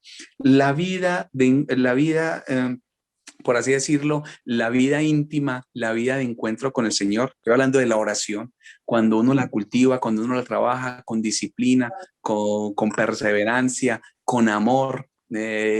A mí me ha ayudado mucho los talleres del Padre Ignacio Larrañaga, se los recomiendo. Ha sido la mejor escuela para ser persona de oración. Me costó mucho volverme persona de oración, pero uno siente el cambio cuando uno pasa de no ser de oración a ser persona de oración. Realmente se nota en el anhelo y las ganas que uno tiene del Señor, en acoger su proyecto, su voluntad, en en vivir la vida en el Señor. Y entonces, por contraste, va desapareciendo el miedo. A mayor amor del Señor que se da por el encuentro con Él, desaparecen los miedos, porque la experiencia de encuentro con el Señor le va llenando a uno de seguridad, le va llenando a uno la vida de criterios, de claridades, de sabiduría, le va a uno dando a entender del para qué de la misma existencia, ¿cierto? Y que estamos en este mundo es de paso. O sea, una gran riqueza espiritual que uno puede ir entendiendo en la vida es entender que nosotros no somos residentes, sino que somos peregrinos. Y por eso, entre más libres de cosas exteriores, mucho mejor. Entre más libre de todo, ¿cierto? Uno tiene que aprender a ser libre de todo y de todos, hasta de las personas, hasta el ser querido. Uno tiene que amar al ser humano y a los de sangre, a los consanguíneos y a los hermanos de comunidad, pero es un amor libre, no un amor dependiente, porque entendemos de que a este mundo venimos solos y solo nos vamos, que la vida del ser humano es soledad, ¿cierto? Pero no es una soledad solo, sino una soledad a solas con el Señor, que es muy distinta. O sea, usted y yo fuimos diseñados para contener a Dios, para vincularnos emocional y afectivamente con el Señor, inclusive para vincularnos corporalmente. Esto es muy bello. Usted y yo estamos diseñados para ser unidos al Señor. Ya el Señor le decía, como se goza hombre con mujer, así se goza el Señor. Y de hecho, cuando comemos a Jesucristo, estamos uniendo nuestro cuerpo al cuerpo del Señor.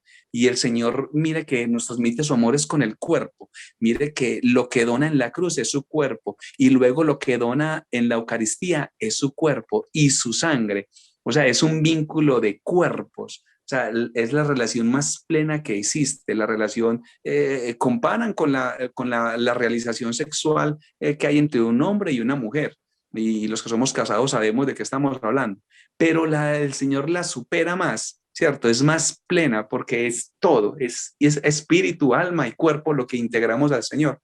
Y entonces, esto que estamos hablando es bellísimo. Cuando uno va experimentando todo esto, necesariamente por contraposición va desapareciendo el miedo, ¿cierto? A medida que yo avanzo más en el amor, más distante va quedando el miedo. Entonces, ahí te queda un camino, es de trabajar, esto es un proceso. Y les digo una cosa que yo creo que, pues, no sé si será, en vez de animarlo, los desanimo, pero la vida espiritual es un proceso muy lento, con retrocesos, de manera muy zigzagueante, con picos y bajadas, con subidas y caídas.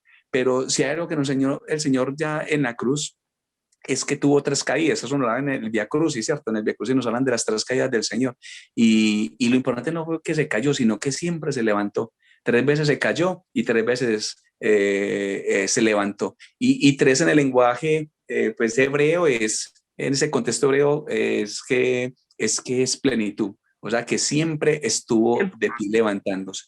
Entonces, que el Señor nos ayude en esta vida espiritual. Es un proceso lento, difícil, que no es muy fácil, porque es que las cosas grandes en la vida son difíciles. Lo fácil, eso es muy fácil usted enredarse con una relación afectiva, es muy fácil acceder a placeres, es muy fácil usted desperdiciar la vida en bobadas, engolosinado en entretenimientos, en dispersiones, en cosas externas. Eso es fácil, pero lo que es difícil, que es vivir el amor en Dios, eso es más difícil.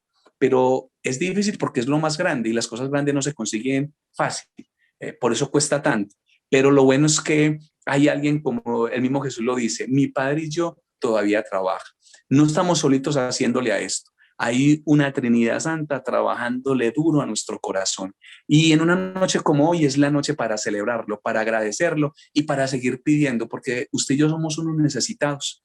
A mí me encanta mucho cuando en los grupos, cuando estoy orando, terminar orando pidiendo, extendiendo las manos y pidiéndole al Señor, ¿cierto? Aunque a veces hay un exceso nosotros los católicos que mantenemos y no pidiendo y poco agradecemos, pero no es el caso de esa oración que yo hago. Yo lo que hago es que cuando oramos, no, venga, y no lo digo, mejor oremos enseguida así, para no adelantarnos de cómo vamos a orar al Señor. ¿Les parece bien? ¿Ya quedó bien la respuesta? Jorgito, yo quería Sí. complementarte algo que tú estabas hablando, que por qué Sí. le tenemos miedo a morir. Hay algo en el ser humano que nos hace temer a la muerte y se llama apegos. El apego opaca el crecimiento espiritual porque no te deja ser libre. Entonces, cuando tú estás tan apegado, estás tirando más al mundo, a las cosas materiales. Y cuando uno tira más al mundo, a las cosas materiales, pues claro, le tengo miedo a la muerte. Cuando tú empiezas a hacer ese desprendimiento de apego, porque uno se apega hasta a un bombón, hasta a un confite, la marca de un confite, hasta para eso somos apegados. Cuando tú empiezas a hacer ese desprendimiento, te estás acercando a la libertad y esa libertad te lleva al crecimiento espiritual que hace que te apegues al Señor. Y cuando uno se apega de esa forma al Señor, pues no le tiene miedo al morir, porque no hay el apego material que te ata. Entonces, cuando uno dice, yo le tengo miedo a la muerte, yo te pregunto, ¿qué cosas materiales te están atando ahora que no te dejan acercarte al Señor para que lo ames? ¿Qué cosas tienes tú de apego que no te dejan ver la luz del Señor, que no te hacen temer morir y estar en esa plenitud con Él? El apego es mortal. Es un complementico, Jorge, nomás. Excelente aporte. Y yo diría, no, y puede ser que no sea tanto a lo material, porque cuando iniciamos en las cosas del Señor, son las bondades que nos va dando el ir acogiendo el mensaje del Señor, que nos ayuda mucho a desprendernos de las cosas exteriores. Excelente ese aporte, la verdad, complementas muy bien la idea y es muy exacto lo que tú aportas. Muchas gracias por el aporte. Pero además diría yo que de cosas materiales, y no estamos hablando aquí de la hermanita que preguntó que todavía tenía miedos, porque pues aquí estamos hablando de manera muy genérica, no es ella el caso, sino de todos, porque a todos nos pasa. Yo pienso que lo que más nos cuesta, los apegos que más tenemos son los apegos interiores. Hay como 3 niveles en los apegos. El primero, y no es tan fuerte, lo exterior, ¿cierto? Aunque hay personas que obviamente sí es muy exterior. Los bienes materiales, cosas así. Digamos, sí, eso que es material. En otras personas son los apegos afectivos o emocionales o a personas, pero hay otra que es la más dura, que es el apego a las apropiaciones que yo hago de mí. O sea, le explico con ejemplos. Por ejemplo, al prestigio. cuando uno le duele mucho cuando le critican a uno, que a veces lo critican a uno con injurias y mentiras, pero que a uno le duele mucho. Cuando uno se apropia a una apariencia, a un título, es que yo soy el doctor, es que yo soy la matriarca de la familia, es que yo soy la importante, no, y usted se ofende porque en diciembre hicieron la natilla, no la que usted quería, sino la que quiso el tío, y entonces usted toda ofendida porque es que la que siempre nacen es la mía. Entonces mira que uno se va haciendo un poco de apropiaciones emocionales. Y cuando uno se apropia de algo, o sea, apropiación es una propiedad, pero no es una propiedad de un carro o de una cosa material, sino una apropiación de una imagen agrandada de mí mismo. Como a la gente y a todos nos pasa, a la mayoría de nosotros los seres humanos nos importa más lo que digan de mí que lo que realmente yo sé. La gente está muy interesada en que la foto del Facebook le quede bien bonita y que la foto del almuerzo le quede bien bonita. Así en ese almuerzo no haya habido conversación, o todos se pegaron del celular, o no haya habido intimidad. A la gente le gusta mucho le gusta mucho la apariencia, pero poco trabaja el ser.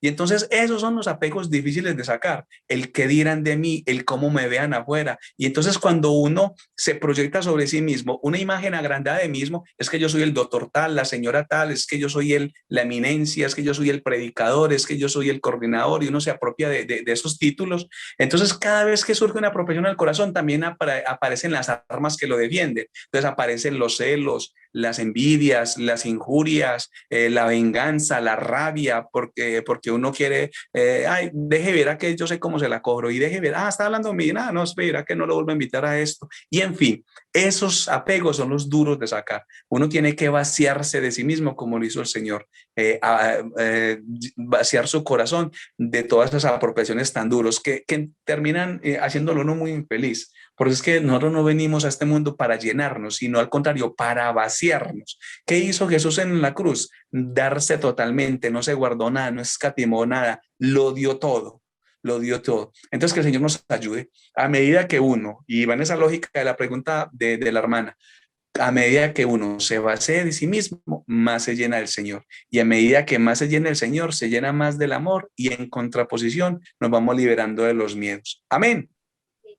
Amén. Listo. Terminamos orando, amén. que ya van a ser las 8. Perdón, Sí. te digo una cosita. Adelante, Cuando Guadalupe. uno permite que el Señor entre dentro de uno y uno se vacíe de uno mismo, en esa misma medida va uno dejando tantos miedos y tantos apegos de la vida, y todo eso se logra por medio de la oración y de la palabra. Y de los sacramentos. Amén. Y de la Eucaristía. De los Sí, y de Exacto, de los los sacramentos. Sí. Sí, ahí está el camino. Es difícil.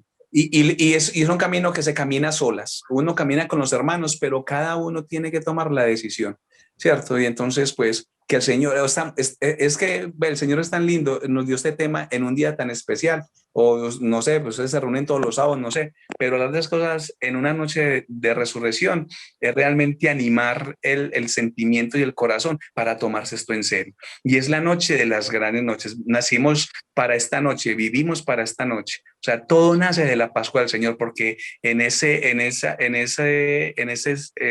Cristo crucificado que resucita es que sale la vida para nosotros. ¿Alguien iba a hablar y qué pena lo interrumpí? No, lo que pasa es que la pregunta que te hicieron también, Jorge, es la pregunta de toda la vida del ser humano. Sí. Y qué rico que ella lo hizo, porque tenemos que darle cara a unas situaciones que desde el fondo de nuestra vida han sido siempre una realidad del ser humano. La iglesia, pues yo que soy aquí como el catequista, recuerdan que yo era catequista, los invito a que lean el numeral 1680 del catecismo. La Pascua cristiana, la Pascua de cada cristiano, como la cesación de los efectos sacramentales, en donde vamos a vivir lo que en gracia hemos recibido en vida, ¿cierto? Es muy lindo. Los sacramentos es como un anticipo para la vida en el reino. Y si los Amén. vivimos de una manera cristiana, como nos lo enseña la Madre Iglesia, yo creo que vamos a ir perdiéndole y dejando en segundo plano esos miedos, ¿cierto? Humanos, y que confiadamente vamos a pasar a una vida en Dios, una vida en Él, que qué lindo, ¿no? Yo creo que esa pregunta estuvo perfecta para recapacitar y recordar cosas de las que hemos hablado en algún momento en la comunidad. Amén. Claro que sí, mi hermano. Terminemos pues entonces orando. Dios te pague por ese aporte. Ahí cerraste el tema muy bien, y vamos a pues a llevar todo esto a la oración, porque pues tanto a mí y de seguro a todos los que estamos en esta reunión, el Señor nos ha ido hoy animando con su palabra, nos ha ido exhortando, y vamos a hacer algo en esta oración. Vamos a orar con la intención de pedir al Señor en su misericordia y en su bondad que nos conceda a cada uno la gracia particular, el don que estamos necesitando en el hoy de nuestra vida. Listo, vamos entonces a orar pues en el nombre del Padre, del Hijo y del Espíritu Santo. Amén. Padre bueno, te damos infinitas gracias por tu Hijo Jesucristo, que en el final de los tiempos, Señor, se ha hecho hombre para morir en una cruz y resucitar por nosotros. Te queremos dar gracias, Señor, porque de este árbol de la vida se desprenden los frutos que nosotros necesitamos para alimentarnos. Te queremos pedir, Señor, de manera especial por cada uno de los que estamos hoy en esta noche reunidos, Señor. Es de manera virtual, pero sabemos que nos une un mismo corazón, una misma inquietud, una misma necesidad.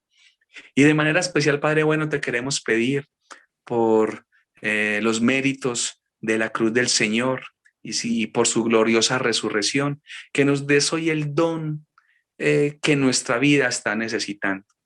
¿Qué don está necesitando en su vida hoy, hermano? Puede ser un don a nivel de pareja, porque su vida de pareja se ha ido debilitando.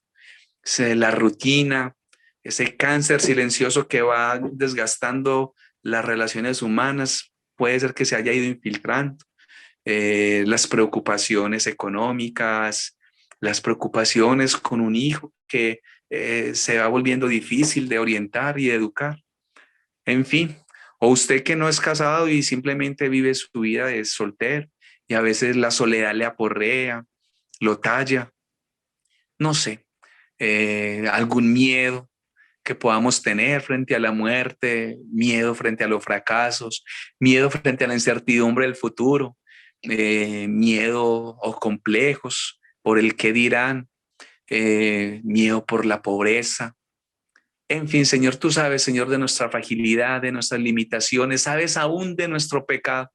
Por eso te queremos pedir el don, un don que venga transformando y renovando, un don que venga dándonos nuevos ánimos, un nuevo ímpetu, una nueva fuerza, Señor. Que venga el don de tu resurrección en esta noche hoy, dándonos, Señor, a cada uno lo que necesitamos. Yo lo quiero invitar a que usted en este momento piense qué necesita en el hoy de su vida. Puede ser también una necesidad a nivel espiritual, que no le sale la oración, se dispersa, no siente que por la oración tenga un encuentro genuino con el Señor, sino que simplemente es un momento de dispersión y ya, o que no siente amor ni siente conexión con el Señor en la Eucaristía, o que está en este mismo grupo por un cumplimiento y ya, porque no ha podido acomodarse ni sentir amor por este espacio ni por los hermanos, o en fin, no tiene amor por la palabra del Señor ni por escuchar la evangelización, o estas semanas últimas ha venido en retroceso espiritual, orando menos, comulgando menos en este tiempo de preparación donde había que prepararnos más para la Pascua.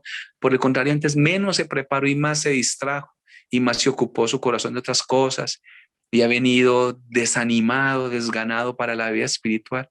En fin, no sé, cada uno vivimos nuestras luchas, cada uno tenemos nuestras necesidades, pero en una noche como hoy, en esta noche que es la gran noche, donde el cielo se abre y de el corazón abierto y del costado abierto sale el agua del Señor que nos purifica y nos lava de nuestros pecados. Y sale esa sangre que nos dignifica, nos da identidad y lava nuestras vestiduras. Así pues, Señor, que danos el don.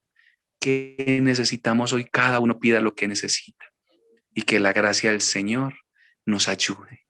Ven, Señor Jesús, con tus dones, con los frutos de tu resurrección.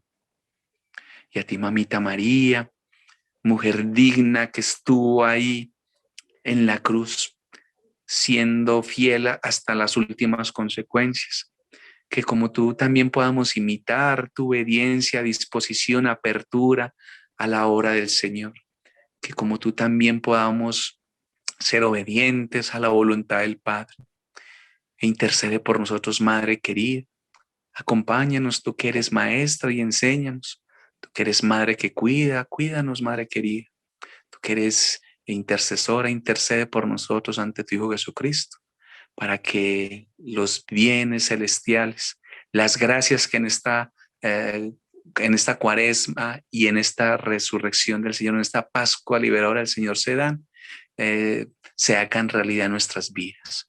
Todo esto te lo pedimos a ti, Padre bueno, en el nombre de tu Hijo Jesucristo, que vive y reina por los siglos de los siglos. Amén. Amén. Amén.